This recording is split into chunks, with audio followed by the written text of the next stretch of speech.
The courtroom was colder than I expected. My boots echoed against the tile as I stepped through the doors, and every head turned. Judge Kramer looked up from his papers, and for a brief second, his face froze like he had seen a ghost. I could almost hear the air shift. Lila sat at the front with her lawyer, legs crossed, hair perfectly pinned like always. When her eyes met mine, she didn't flinch. She just rolled them like I was an inconvenience she'd rather not deal with. That look used to sting, but not anymore. I'd already seen who she really was. Next to her sat Grant Lyles, the man she'd risked everything for. He kept his eyes glued to the floor, hands folded tight like he was praying. I could see his throat move as he swallowed. Funny thing, the man who had so much to say behind my back suddenly couldn't find words when it mattered. I walked to my seat quietly. My lawyer gave me a nod, but I barely noticed. My eyes were fixed on Lila. She looked calm, maybe too calm. Her lips were painted in that soft shade of red I used to like, the one she said was for special days. I guess this was one. The day everything came full circle. The judge cleared his throat, trying to regain control of the room. "Mr. Mallory," he said, "I wasn't aware you'd be present today." His voice cracked just slightly, like he already knew this hearing wasn't going to be routine. I gave him a polite nod. "I wouldn't miss it for the world," I said, my tone even. Lila shifted in her chair, pretending not to care. She whispered something to her lawyer and laughed under her breath. The sound used to make me warm inside. Now it made my skin crawl. Grant finally glanced up at me. His eyes looked smaller than I remembered, like guilt had been slowly eating at him. I held his gaze until he looked away. No words passed between us. None were needed. Everything I wanted to say was already done in action, long before this day came. I didn't come here to argue or make a scene. I came to watch everything fall into place, exactly as it was supposed to. There's a strange peace in that, knowing that truth doesn't need to be shouted. It just needs to be shown. The judge shuffled some papers, his eyebrows tightening. Lila leaned forward, pretending to listen, but her fingers drummed impatiently against the table. She still thought she was in control, that she could talk her way through this like she always did. She didn't realize the ground beneath her had already shifted. As the clerk began reading through the documents, I sat back, letting the moment sink in. My heartbeat was steady, my breathing calm. 6 months ago, I would have been shaking. But now I was ready. Every late night, every lie, every plan, all of it led here. Nobody in that room, not Lila, not Grant, not even the judge, had any idea what was coming next. I leaned back slightly, watching the light catch the edge of Lila's earring. I remembered when I bought those for her anniversary gift, thinking she'd wear them proudly as a sign of love. Now they just shimmered like little pieces of irony. And as the gavel struck, I smiled, quietly, steadily, because I knew this was only the beginning. Our life used to look perfect from the outside.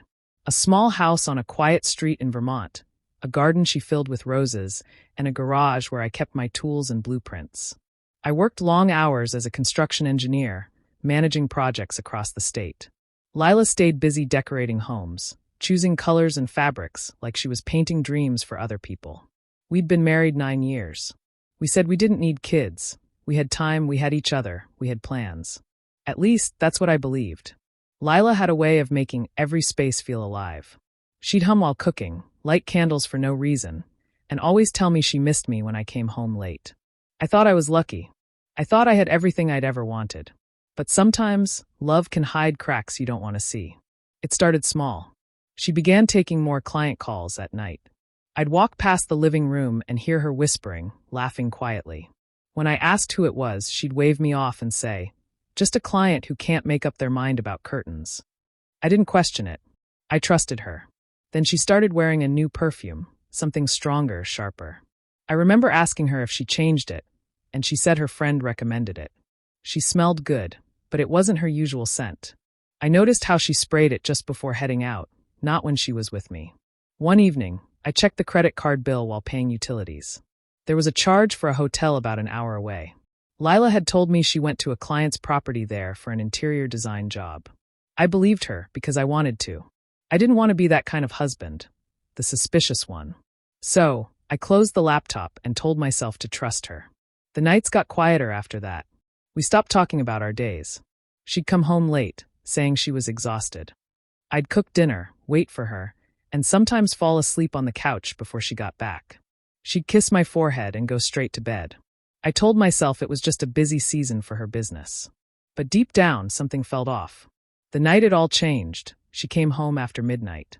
I was half awake on the couch. She looked startled when she saw me. Her hair was slightly messy, her lipstick faded. She walked past me quickly, mumbling something about being tired. But as she did, a scent followed her, cologne. Not mine. Strong, masculine, expensive. It filled the room and stayed even after she went upstairs.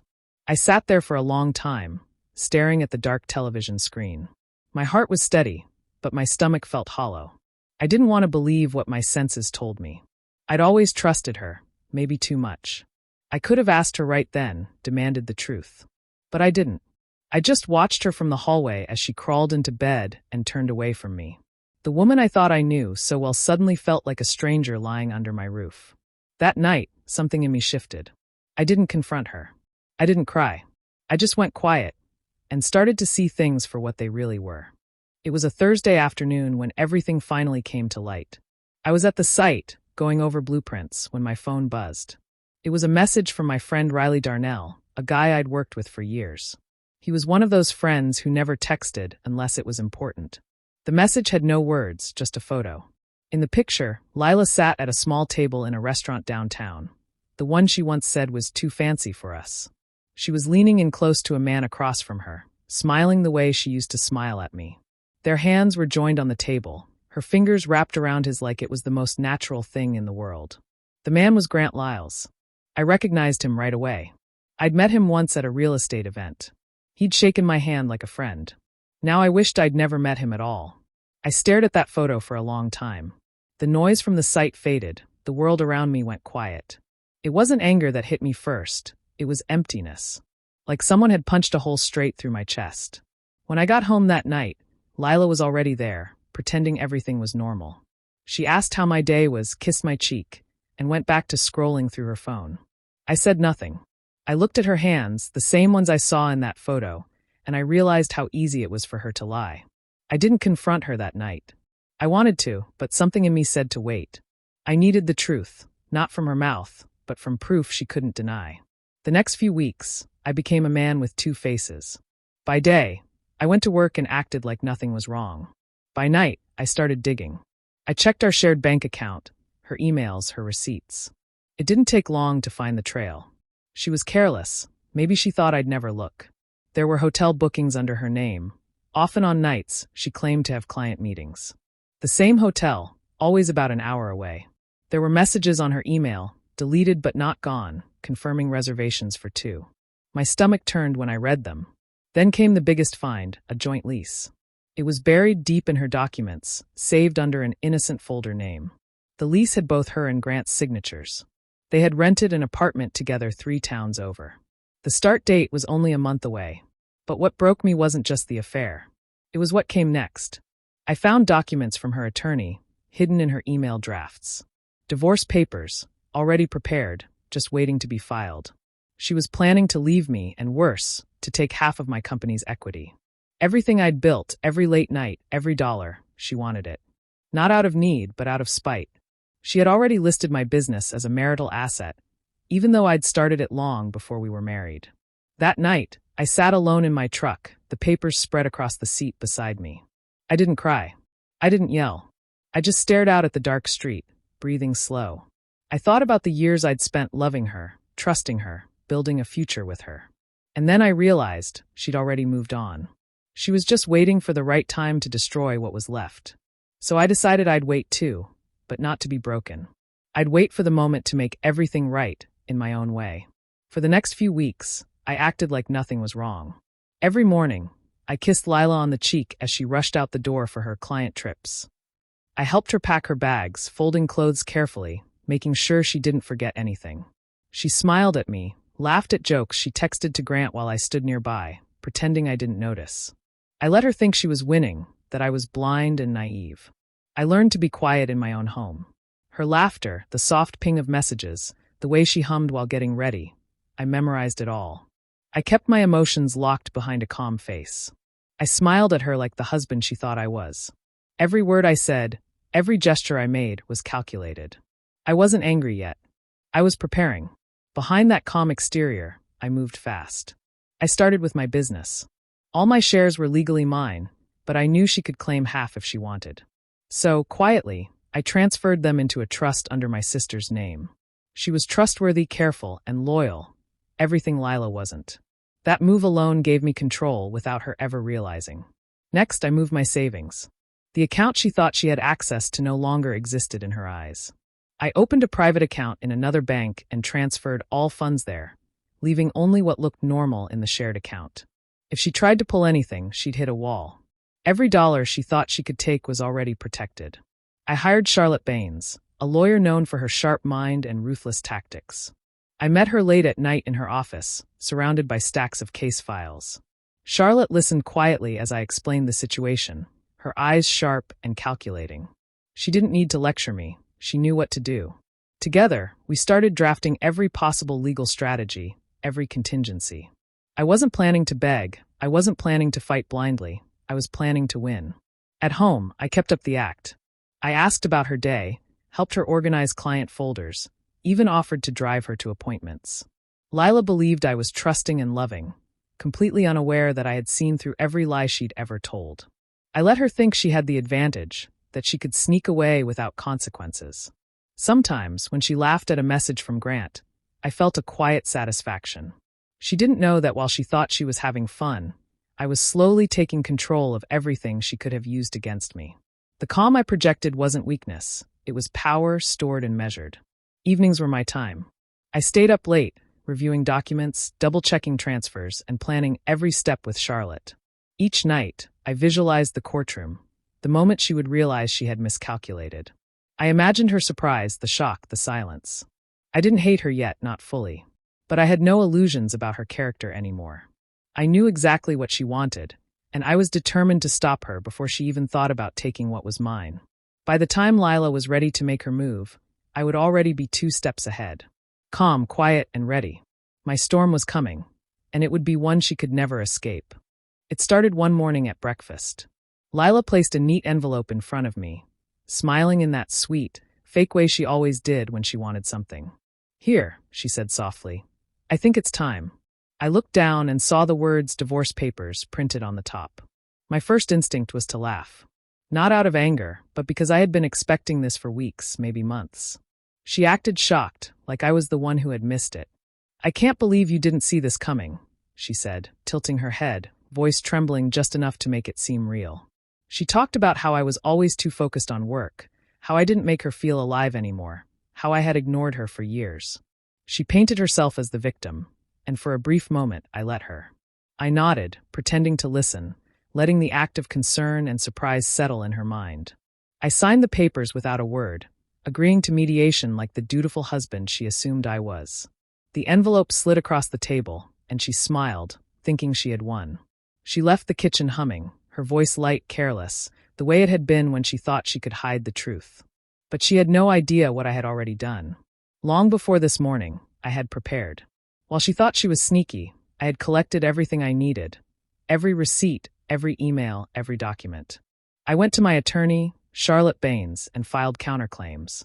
Infidelity, financial fraud, perjury. Every accusation carefully supported by proof she couldn't deny. I also dug into Grant Lyles. He had a record of shady business deals, lawsuits, and settlements, all of which Lila knew about but hid from me. We included those in the filings, exposing both their deceptions. Lila's perfect image of control began to crumble on paper. Every lie she counted on became evidence against her. The court accepted the filings, and a date was set. When I received the notice, I didn't flinch. I didn't smile. I just folded the paper neatly and set it on my desk. I felt nothing but calm, the kind of calm that comes from knowing you are ready for what's coming. I thought about Lila, how she must be imagining me panicked, confused, maybe even desperate. That image gave me a strange satisfaction. She believed she had the upper hand, but in reality, every step she had taken had led her straight to my trap. I spent the days before the court reviewing evidence, rehearsing statements with Charlotte, and making sure everything was airtight. Every detail mattered, every receipt, every message, every signed lease. Nothing could slip through the cracks, and I wouldn't let it. When the morning of the court date came, I would be prepared to show the truth, piece by piece. Lila's shock at reality would be complete because she had never expected the husband she underestimated to fight back so methodically. I wasn't just ready for divorce. I was ready to take control of the story, to show the courtroom the truth she tried so hard to hide. And when that day came, nothing would surprise me. Not her lies, not her excuses, not even Grant's smirk. I was calm, and the storm was already set in motion. The courtroom was nearly full that morning, sunlight streaming through the tall windows. Lila walked in confidently, heels clicking against the polished floor, her smile practiced and sharp. Grant followed, head high, thinking he could bluff his way through the proceedings. I followed last, calm and collected, letting them believe I was the quiet, hurt husband. Charlotte stood first. She laid out the evidence with precision, her voice steady and firm. Text messages between Lila and Grant flashed across the screen. Conversations filled with plans to meet, late-night rendezvous, and veiled jokes about me. Photos appeared next, showing them together at hotels, laughing as if nothing could touch them. Each image was paired with receipts for rooms booked under false names. The weight of months of lies pressed into the room. Lila's smile faltered the moment the first texts appeared. She shifted in her seat, eyes darting to Grant, who was trying to mask his panic. The confident aura they had maintained for months began to crumble. I watched her face calm, emotionless, letting her unravel without a word. When Charlotte presented a notarized copy of the lease Grant and Lila had taken out under my company's name, the room changed completely. Grant opened his mouth to speak, to defend himself, but the judge silenced him with a sharp gesture. The judge's eyes, which had been neutral, now looked directly at Lila, narrowed and unreadable, like he was seeing someone he had never met before. The courtroom hushed, and I felt the shift. I didn't speak. I didn't need to. Everything had already been said through the documents, the images, and the undeniable truth. Lila's carefully crafted story, the victim, the innocent wife, crumbled in real time. Every smirk, every confident glance she had relied on evaporated. Grant's attempts to explain himself were weak and clumsy. Charlotte dismantled his statements point by point, showing lawsuits he was involved in, shady deals, and financial manipulations. He looked smaller with every word, his bravado disappearing. Lila's eyes widened, realizing the man she thought could protect her wasn't invincible after all. The judge leaned forward, reviewing the evidence carefully. He asked questions that exposed their planning, their coordination, and their lies. Each answer forced Lila to squirm, to hesitate, to admit things she had hoped would remain hidden. I sat in the courtroom, feeling nothing but a cold clarity. Years of love, trust, and shared memories had turned to ash inside me. The person I had once adored, who I had believed shared my dreams, was revealed for exactly what she was: deceitful, manipulative, and selfish. Even as the courtroom reacted, whispering and shifting in their seats, I remained still, emotionless. My heart no longer hurt in the way it once did. Instead, a quiet satisfaction settled in me. The mask Lila had worn for so long had fallen, and everyone could see her for what she really was. By the time the first day ended, the balance had shifted. Lila's confidence was gone, Grant's charm defeated, and the judge's perspective forever altered. I left the courtroom with nothing on my face but calm, knowing the storm I had built had finally begun to take shape. Lila slumped in her seat, exhausted and pale. She thought the worst was behind her, that showing the photos, texts, and leases would ruin me, but she had underestimated Charlotte and me. Just as she started to believe she could still salvage something, Charlotte stood again. She held a single document in her hand and placed it carefully on the judge's bench. The room went quiet. Charlotte explained that this was a property transfer agreement I had signed months before, moving the house, cars, and all major assets into a trust under my sister's name. Every word she said landed like a hammer. The judge leaned forward, examining the paper, eyes narrowing. Lila's eyes flicked from the document to me, confusion and panic mixing across her face. The truth hit her slowly. Everything she had planned to take, every asset she thought was hers by right of marriage, was already gone. There was nothing left to claim. Her jaw tightened, her hands trembling slightly as she realized that months of plotting, lies, and planning had led her to nothing. The judge's gavel remained silent for a moment, the weight of the revelation settling over the courtroom. Then he spoke, voice firm. He ruled that Lila had committed financial deception, intentionally hiding her actions and attempting to claim what was not hers. Her request for spousal support was dismissed completely. She sat frozen, staring at the papers, the gavel, and me. Grant's name came next. Charlotte presented evidence of his ongoing tax issues and fraudulent filings, all of which Lila had known about but concealed. The judge immediately subpoenaed him for further investigation. Grant's smug expression faltered, the confidence he had carried in and out of the courtroom evaporating. Lila's eyes widened as she realized the depth of their exposure. The courtroom was dead silent. Everyone turned to watch, some with disbelief, some with a quiet satisfaction. Lila's carefully constructed image of control, her assumed upper hand, had been destroyed entirely in front of everyone. She could not look at me, could not meet my eyes. Grant sat slumped, cornered, and exposed. I sat back in my chair, my breathing slow and controlled. My heart was steady, no joy, no gloating, just a calm satisfaction. Years of trust, love, and betrayal had led to this precise moment. Everything was in place exactly as I had planned. Lila tried to speak, tried to defend herself, but the judge would not allow it. Every claim she had made was null, every argument undone by evidence she could not refute. Charlotte's final move had sealed everything, leaving her with nothing. I realized then how quiet victory could feel. It was not loud or flashy, it was calm, controlled, and complete. The storm I had prepared months ago had hit perfectly, and the aftermath was devastating for those who had betrayed me. As the judge adjourned the session, Lila remained frozen, Grant's face pale, and the room still charged with tension. I walked out without a word, my breathing steady, the silence around me reflecting the full measure of what had just occurred. Everything she had tried to take was gone, and the truth of her betrayal lay fully exposed for all to see. After the courtroom battle ended, Lila's world fell apart completely. She had lost the case, lost the house, and lost the illusion of control she had clung to for months. Her reputation among friends and family suffered as word of the trial spread quietly through our community. Grant didn't stick around to face the consequences. As the investigation into his tax fraud began, he disappeared from town, leaving behind unanswered calls and a trail of rumors. Lila moved into a small, modest apartment on the edge of town. It was a far cry from the life she had planned.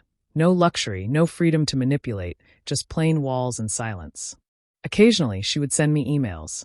Some were short, some tried to be casual, all of them attempts to reconnect, to explain, or to justify. I never replied. Each message arrived unread, quietly piling up, reminders of a chapter one had already closed. I kept the house at first, though not for long. It had too many memories, too many reminders of what had been lost. I sold it soon after the trial, taking the proceeds and moving far away to a quiet lakeside town in Maine. The mornings there were misty, the air clean, and the pace slow. It was a place where I could breathe again, think clearly, and rebuild my life without the shadow of betrayal looming over me. My company had survived the court battle intact, thanks to the precautions I had taken. I rebuilt it slowly, bringing in a smaller, loyal crew who shared my vision and my work ethic. It was different from the fast-growing team I had once led with Lila by my side, but it was stronger, steadier, and free of deceit. Each day of work reminded me of the control and care I could still exercise over my life. Sometimes, late at night, I would wake up at exactly 3 a.m., heart still stirring with the echo of old memories. I would hear her laughter in my mind, soft and careless, the sound that had once made me smile and now had no power over me.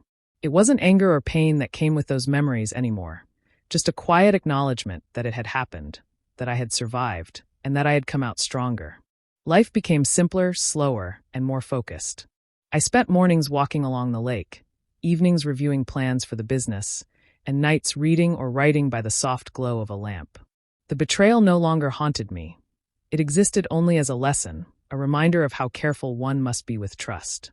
Every so often, a thought of Lila would surface, a name, a face, a fleeting shadow of the life we once shared. But it was distant now, like watching a storm fade from a window.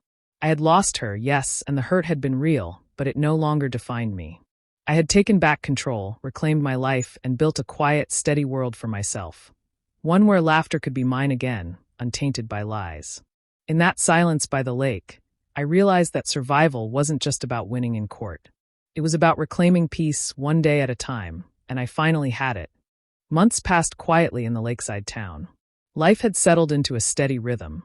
Mornings walking along the misty shore, afternoons at the office with a loyal crew, and evenings spent reading by the fireplace. I had almost forgotten the intensity of the courtroom, the betrayal, and the hollow laughter that had once haunted my nights. Then one chilly afternoon, a letter arrived. It was from Lila. Her handwriting was familiar, elegant, the way it had been 9 years ago. My first instinct was to set it aside, but curiosity made me open it. She wrote carefully, deliberately, her words soft but weighted. She said she wanted forgiveness. She clarified that she did not want reconciliation, just forgiveness. "You looked like a stranger in that courtroom," she wrote. That line struck me harder than anything else. I could see her remembering me, not as the man who loved her, but as the man she had tried to destroy. I read the letter slowly, letting each word sink in. It was strange to feel nothing, no anger, no longing, no bitterness.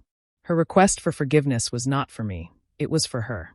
She wanted relief from the guilt she had carried, hoping that by asking me to forgive, she could wipe away the weight of her own actions. But I had already moved past that. Her betrayal, her lies, her attempts to take everything, they existed only as lessons now. I went to the fireplace, holding the letter over the flames. Watching the paper curl and blacken, I felt a sense of calm I hadn't known in months. The smoke rose and disappeared into the chimney, carrying with it any lingering tension or memory that might have held me back. The act was final, quiet, and complete. Forgiveness wasn't mine to give, because there was nothing left to forgive. I had already freed myself from the past. Lila's words, though intended to reach me, were powerless. They belonged to a chapter that had closed long ago. I realized then that her freedom from guilt was hers alone to earn.